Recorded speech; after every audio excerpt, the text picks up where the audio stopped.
இன்றைக்கான விலாக் என்ன அப்படின்னா, நம்ம போய் தியாவுக்கு மொட்டை அடிக்க போகிறோம். நம்ம குடுமி தியாவா மொட்டை தியாவா பார்க்க போகிறோம். அதனால வந்து நம்ம வீட்டெலாம் க்ளீன் பண்ண போகிறோம். அது மட்டும் இல்லாமல் இன்றைக்கி ஈவினிங் வந்து விநாயகர் சதுர்த்திக்கு வச்சுருந்த விநாயகர் எல்லாத்தையும் கொண்டு போய் ஆற்றுல கரைக்க போகிறாங்க. மேலே தளத்தோடு போய் ஆற்றுல வந்து கரைச்சிருவாங்க.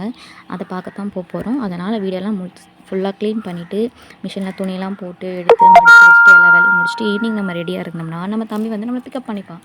அதுக்கப்புறம் அவனோட போயிட்டு நம்ம ஜாலியாக வந்து விநாயகர் எல்லாத்தையும் செலிப்ரேட் பண்ணி பார்த்துட்டு வரலாம். ஜாலியாக இருக்கும். இந்த மாதிரி யாரெல்லாம் போயிட்டு விநாயகர் சதுர்த்தி எல்லாம் முடிஞ்சதுக்கப்புறமா போய் விநாயகர் எல்லாத்தையும் மீட் பண்ணுவீங்க அப்படின்னு வந்து கமெண்ட் பண்ணுங்கள். அதோடு மட்டும் இல்லாமல் நம்ம தியா வந்து சேட்டை வந்து ரொம்ப அதிகமாகிடுச்சு. இப்போல்லாம் சொல்லவே முடியல. மேடம் வந்து ரொம்ப வாய் பேச ஆரம்பிச்சிட்டாங்க. அதோடு சேர்த்து என்னையும் ரொம்ப அடிக்க ஆரம்பிச்சிட்டாங்க. விநாயகர் சதுர்த்தின்னு சொல்லிட்டு விநாயகரெல்லாம் பார்க்கலான்னு போனால் நம்ம விநாயகரெல்லாம் விட்டுட்டு நம்ம மொத்த ஃபோக்கஸும் சிவன் மேலே மட்டும்தான் போச்சு. நான் எந்த விநாயகருமே வீடியோ எடுக்கவே மறந்துட்டேன். அதனால் இவரோட கிளிப்ஸ் மட்டும்தான் இருக்கும் இதில்.